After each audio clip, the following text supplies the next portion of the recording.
Samantha को 75 मील प्रति घंटे की चाल से स्थान X से स्थान Y तक जाने में 3 घंटे का समय लगता है। 30% बढ़ी हुई चाल से यात्रा करने पर उसे स्थान Y से स्थान Z तक जाने में 2 घंटे का समय लगता है। पूरी यात्रा के दौरान उसकी औसत चाल ज्ञात करें। अच्छा क्वेश्चन अभी देखो, X और एक स्थान क्या है Y, मान लो यहाँ पे Y है,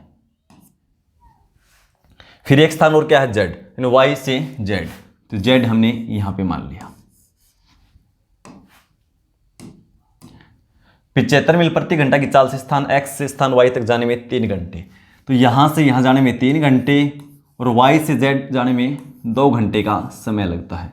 और ये चाल है यहाँ पे 30% बढ़ी हुई चाल है पहले की, तो 30% को भिन्न में बदलेंगे तो क्या हो जाएगा 3/10, यानी पहले 10 थी तो अब चाल कितनी होगी 10 और 3 13। तो पहले यहाँ से यह चाल मान ली हमने 10 और यहाँ से यहाँ 13, Y से Z 13, लेकिन इसकी दे रखी चाल X से Y कितनी है 75 मील प्रति घंटा। 10 यूनिट की वैल्यू कितनी है 75, 1 यूनिट क्या आएगी 7.5, 7.5 से इसको गुणा किया गया है, तो इसको भी 7.5 से गुणा करेंगे, ठीक है, चाल आ जाएगी 13 गुणा में 7.5।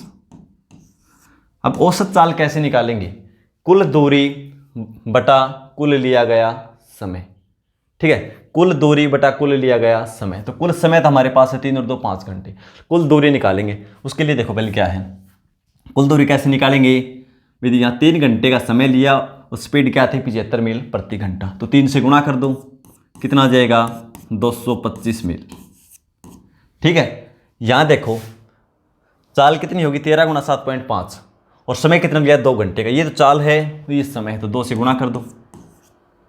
अब 7.5 को 2 से गुणा करेंगे 15, और 13 और 15 की गुणा करनी है हमें, तो कैसे कर देंगे, बीच में क्या संख्या इनके 14, 13 देखो ये हो गया 15, ये 13, 13 और 15 की गुणा करनी है, तो बीच में संख्या क्या है 14, 14 का स्क्वायर कर दो 196, एक घटा दो 195, ठीक है। जैसे हमें 9 और 11 की गुणा करनी है, मान लो 9 और 11 की, ठीक है, तो बीच में संख्या क्या है 10, तो 10 का स्क्वायर 100, एक घटा दो उसमें से। ऐसे हमें मान लो 17 और 19 की गुणा करनी है, तो बीच में संख्या 1, जब 1 का गैप हो बीच में, यानी 2 का गैप हो दोनों के बीच, बीच में कहने का मतलब है संख्या 1 ही गायब हो। 18, 18 का स्क्वायर 324, एक कम कर दो उसमें से, तो इन दोनों की गुणा आएगी 323, ठीक है, इस तरह मैंने गुणा कर दी। अब कुल दूरी देखो, यहाँ पे थी X से Y 225 मील, Y से Z 195 मील, दोनों को जोड़ देंगे तो 5 इसमें से 5 इसमें जोड़ दो, क्या हो जाएगा 200, ये 220, टोटल हो जाएगी 420। कुल समय कितना लिया 3 और 2 5 घंटे, तो 5 से भाग कर दो, 5 8 40, बचेगा 2, 5 चौके 20, 84 मील प्रति घंटा क्या हो जाएगा औसत चाल।